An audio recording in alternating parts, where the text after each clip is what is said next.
Hi, this is Steve Andersen from the USBA, and I am pleased to talk today with Bob Byrne. Bob is with us from Dubuque, Iowa. He is in the BCA Hall of Fame, prodigious writer, commentator, and loves and plays 3C. Welcome, Bob. Thanks a lot, Steve. So what have you been up to lately? Share with us what's going on. Oh, I guess the latest thing was we had our third annual three-cushion tournament here in Dubuque, Iowa. We had a field of 18, and the tournament was won by George Ashby for the second time in a row. And we also had a good player of Korean descent from Denver named Kyung Yim. He finished second.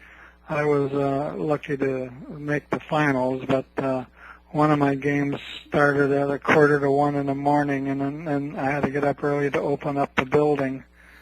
So I didn't do too well on that Sunday, but at least I made the finals, which is pretty good at my advanced age.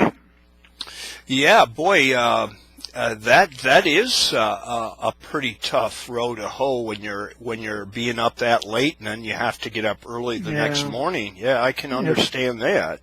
It's tough even to manage a tournament and also play in it because you get a lot of questions and you're distracted by all the scheduling and all that. But yes, it's fun, and it's nice to have a tournament here in Dubuque, which hasn't had any tournaments before, or at least not for 100 years. Well, that's wonderful. You've been to my tournament at the Carom Club in Grand Rapids. Matter of fact, Yep. I remember you playing quite well. Yeah, I still can hit the ball, but I've lost quite a bit as I've sort of passed the age of 75, and I'm lucky now if I go through a tournament and average over .5, but I'm still sort of dangerous, and I might knock off somebody. Yeah, there you go. Well, that's good. Absolutely. It seems like in most of these local or regional tournaments, I lose to the best players, but I beat everybody else. So what I have to do is occasionally knock off one of the leaders, and I might get into the money. Yes. Well, hey, that's wonderful. What got you hooked into three-cushion? Can you give the USBA members and the people listening to this, how did you get hooked on 3C? Well, like a lot of Americans, I started as a pool player in my hometown here, and then when I got to college, Charlie Peterson, who was one of Willie Hoppy's standard opponents when they'd go around the country giving exhibitions, he came to the University of Colorado and kind of opened my eyes to all the neat things that could be done in the game of three-cushion. The school had a table. And then my first job was in San Francisco, and I walked into the Welker Cochran's room there in San Francisco. There were all kinds of terrific players like Danny McGurty and Welker himself, and it was a very busy place with lots of great players. And also while I was in college, I saw Willie Hoppy play in Denver. So what stimulates, I think, beginning players is to see the great players and see what they can do. It's, the uncanny control they have, and you want to be able to do that yourself. But that's how I got started. San Francisco was a great place for a young billiard player. There were so many great players there. Well, mentioning all those names and those names are etched in most billiard players' mind as the greats.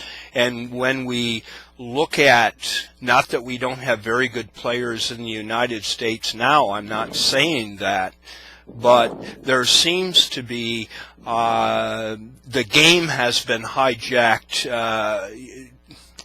by our European friends, and or is that a strong term to use? Well, that's a little strong. I'm sure they don't look at it that way. But they have really pushed the game into undreamed of heights. I mean, when Hoppe and Cochran would average 1.2, everybody was astounded. Yes. And to think that averages of 2 for the whole tournament is no longer so unusual with those European players. It's really amazing. Is it a combination of better quality equipment, maybe video? Is it a variety of reasons, or do you point at a big specific reason for it? Well, a guy just emailed me the other day and said, could Hoppe and Cochran compete with today's players? And I gave him a long answer because I feel that Jake Schaefer and Willie Hoppe and Walker Cochran were master players. It's obvious from their averages in the ballcoin games, which are comparable to today. Yep. And when you think that Hoppe ran 25 in 1918, which is only 3 less than the world record today, Cochran ran 351 in 18.1 ballcoin, which is impressive by anybody's standards. And you have to remember that they played on a slower cloth. They played deliberate safeties Yes. were illegal, and sometimes Hoppe would play 10 deliberate safeties in one game, make no effort to score. They had nap on the cloth. You had to allow for the drift of the ball when it went down the table diagonally. And there was, I think, a bigger emphasis on safety play. The new fast cloth has brought in a whole arsenal of shots that were more or less impossible in the old days. Yes. But those guys are obviously master players, and I think they would be able to adjust to the new way of playing and the new rules and the new equipment. I mean, you look at the phenolic ball and how it rolls today versus the ivories of back then. Well, that's another point. I forgot to mention that. But especially in ballcoin, they would lose a lot of points because that's such a precise game that if the ivory ball would roll off slightly, they'd end or run. The new balls are far, far superior to ivory. And they last longer, and they're cheaper, and they don't roll off. So Exactly. That's a huge improvement. Yes. Well, that said, let's talk about caroms today. I just got back from New York City and watched Cadron and Merrick's and Semi and Pedro, and the list goes on and on. I don't want to forget anyone. Fort Home and those guys are just terrific, and I really thank Kozoom for enabling me to watch all those games from the comfort of my sofa. And if anybody listening to this isn't aware of Kozoom, that's Kozoom. Google that name and sign up. It costs $84 a year for a complete pass, and you get to watch the games from all over the world among those top players. Like in the New York tournament, at the push of a button, I could watch any one of the 10 games going on. It was just fabulous. Well, a good point you make, and just kind of, when I was there, I was very much impressed by Mr. 100, Ray Coolman's. We talk about age and how our abilities decline. He beat some much younger, talented players. Right, and what did he do? He averaged at least 1.6 for the tournament. Yeah, that makes his career. They always talk about Hoppe playing at a high standard from 1906 to 1953, but now Kuhlman's has played at a world-class standard from about 1962 to today, which is a hell of a long time. Longevity matters. Longevity matters. Yeah, exactly. I mean, he looks slim. He's lost 40 or 50 pounds, and he was impressive, all right. Indeed. But I'm one of the few players left who has seen a lot of these legendary guys play, like Willie Hoppe, Welker Cochran, Jay Bozeman, Masako Katsura, the fabulous Japanese woman. Yes. And practically every United States champion since the formation of the BFUSA, which became the USBA. In fact,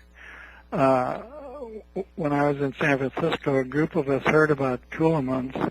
Especially there was a guy we knew from Belgium who kept telling us about this young Belgian who was averaging over 1. And so we formed the BFUSA and invited all those top players to come. So I'm proud of the role I played in founding the USBA. Ceulemans came, and so did the UMB gave permission to all the best players to come to San Francisco to help us start a national organization. That's wonderful. And actually, Ceulemans didn't win. He just came up from Peru, where he won the world championship, I think, for the 3rd time. Yeah. And in our tournament, the winner was one of the Navarras from Argentina. Not Juan or Zeke, but their uncle. And in the playoff game, Ceulemans ran 16 and still lost. Yeah. But he was such a gregarious and jovial guy. Everybody loved him. Indeed. Yes. And for a while there, he was pretty much unbeatable.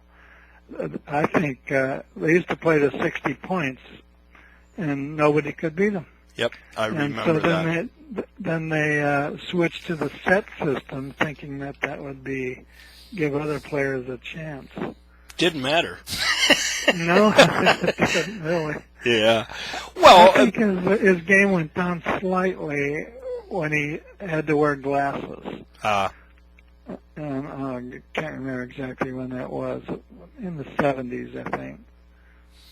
Well, let's hope LASIK and all the things we have available today will help our billiard players like Cadron and people Dick Jaspers as they get older and their eyesight starts getting a little rougher. Those guys are only about 50, so they have some good years left. Yes. One of my favorite players is Zanetti. Yes. Who just about blew everybody out of the water earlier this year, and he won 3 tournaments in a row. I think he beat Cadron twice. And then one game, Cadron ran 28, and he still lost. Oh my! I'll tell you, it's been just an incredible year, and some of the matches have just been bizarre. Oh, yeah. I heard that Fort Home beat one guy 25-0 in 4 innings in New York. Yes. Yeah. 6. Right. Exactly. Wow. Well, that's all positive stuff. Where should we go from here? I mean, Kazum, you mentioned, kudos to them.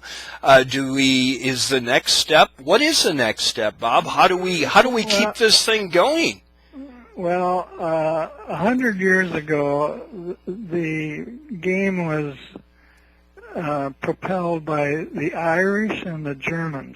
The Germans were the 2 Schaefers, Willie Hoppe, Augie Kiekeffer, Otto Reichelt, and then the Irish were represented by Johnny Layton and Welker Cochran. Now today, it's the Koreans and the Hispanics who are keeping the game alive in the United States. Yes, correct. A lot of our best players are from South America.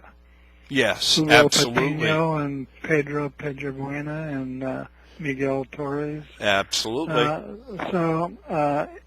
people say, well, there's no place to play billiards, even in the big cities, but practically every big city does have billiard rooms, but they're Korean or Hispanic. And I can tell you that they don't mind anybody coming in who can play. You're right. That brings up. I don't know if you've been following the city of Houston, but that is becoming an epicenter for three cushion. There has been. I heard that there's a big room open down there. Yes. Matter of fact, the owner, I'll just hatchet his name, but it's like Bao Kao. I think he's from Vietnam, and yeah, actually, the Vietnamese have quite a few good players. They're almost world class. Yes, and so I'm really watching that area of the country, and that, if you take Houston and you take Miami and you take New York, there's these little, I don't know, enclaves, I don't know what you want to call these things, but I call them epicenters. And well, Chicago too, with Chris's with 10 or 15 tables. That's huge. Makes a difference, yeah. But people say, well, what can we do to make three cushion prosper more than it is? And you hear comments like, well, put it on TV, that's easy to say, but TV is a mass medium, and three cushion billiards is hardly a mass sport. Yes. You can get it on if you had anybody willing to buy advertising. Yes. But it's pretty tough at this level of play where most people have never even seen a billiard table. Good point. But, we have a lot of great games you can get from AccuStats, although they don't do it anymore because nobody can afford to bring them in with 5 cameras. But Kazoom should have a big impact because now anybody can watch top play and get an idea of what's possible and the fabulous beauty that the game can provide. You're right, and having that archival library of theirs, if you can't watch the match because you're at work or whatever, you can watch it at your leisure, so that makes a big difference. Another angle, people say, well, how could we increase billiards? And I sometimes think, well, if somebody gave me $1 million and said, okay, use this to promote three cushion. It's a good question to talk about in a group. What would you do? I think one thing I'd do is buy a bunch of tables and put them in the most popular rooms that don't already have a table. But then you'd also have to hire some player to go around and promote the game. The game needs a local promoter, to run handicap tournaments and stuff. We did that once in a room in California where they had a billiard table, and we started running handicap tournaments, and we converted half a dozen of the pool players over to billiards. But you need someone to drive it. You can't just put a billiard table in and then leave it there, because we need a proselytizer.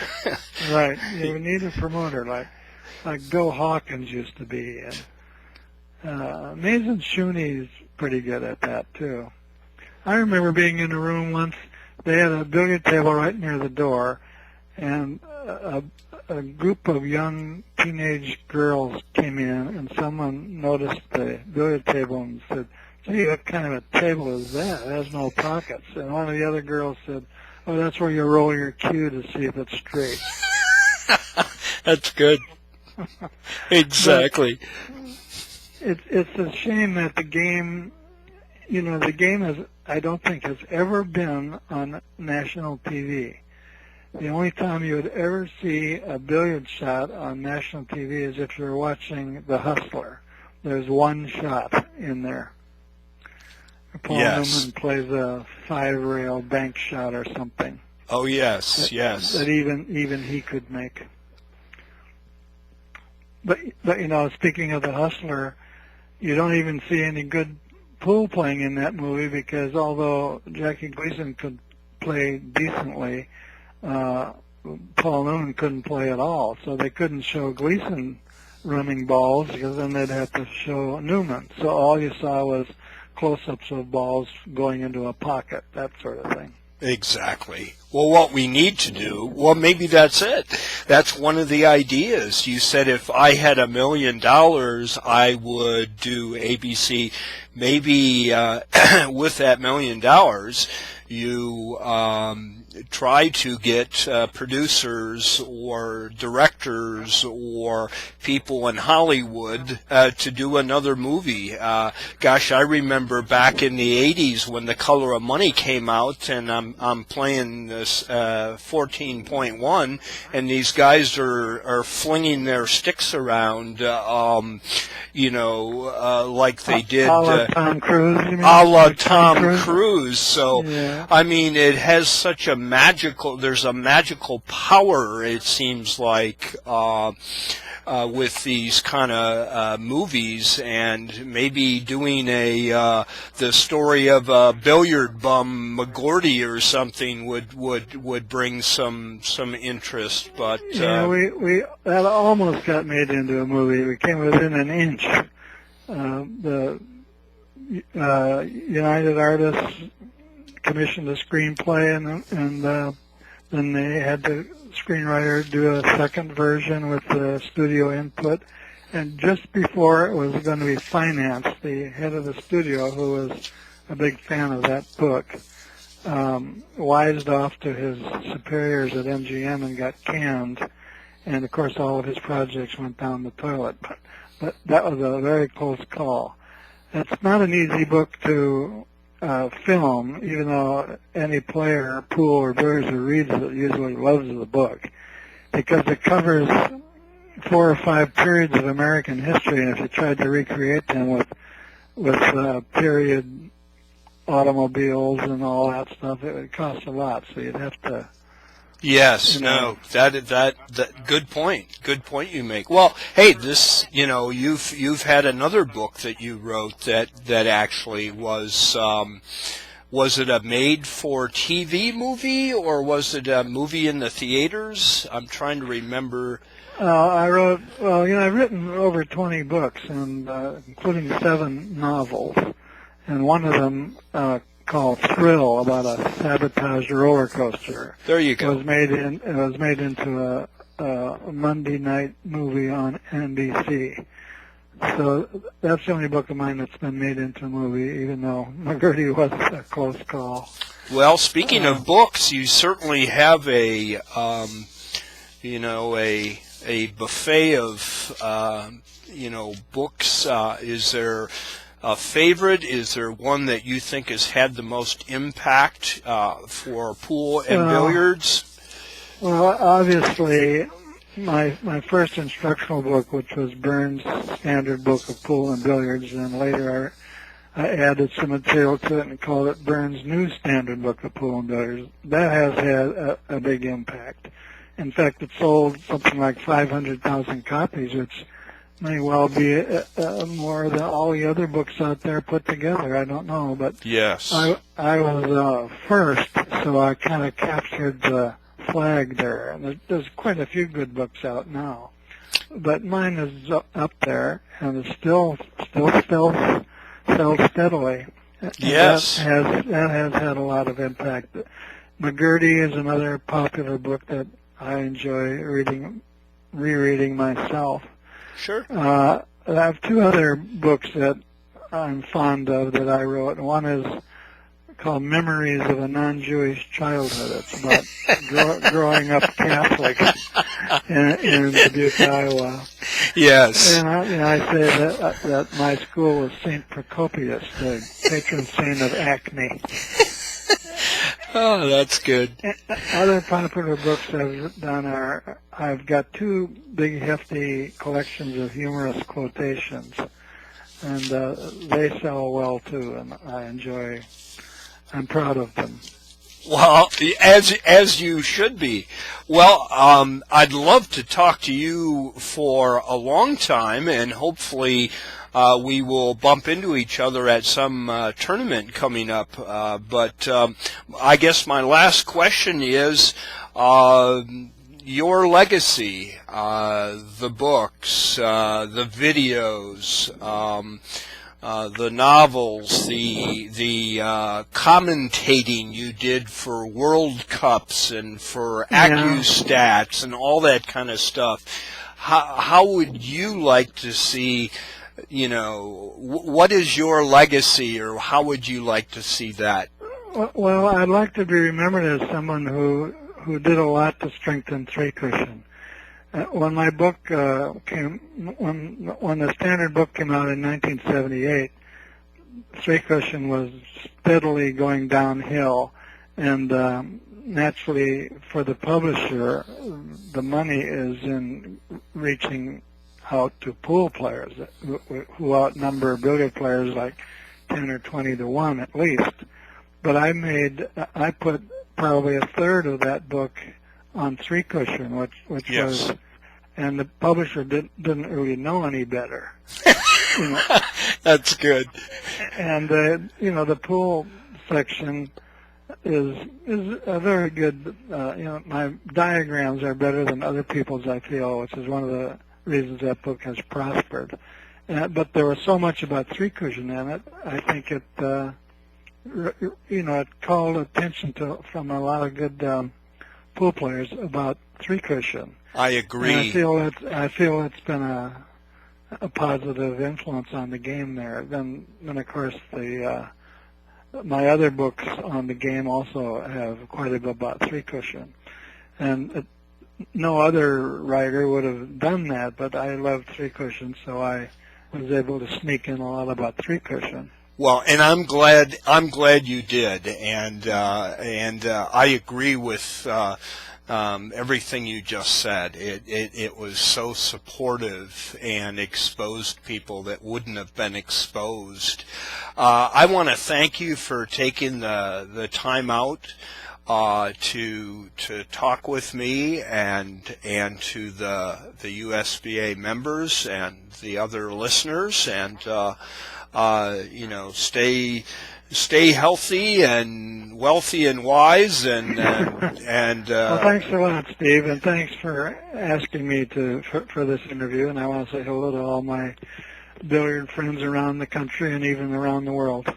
Well, very good. Well, thank you so much again, Bob. Okay. All right. Bye-bye. Have a good evening. Bye-bye. Thank you. Bye.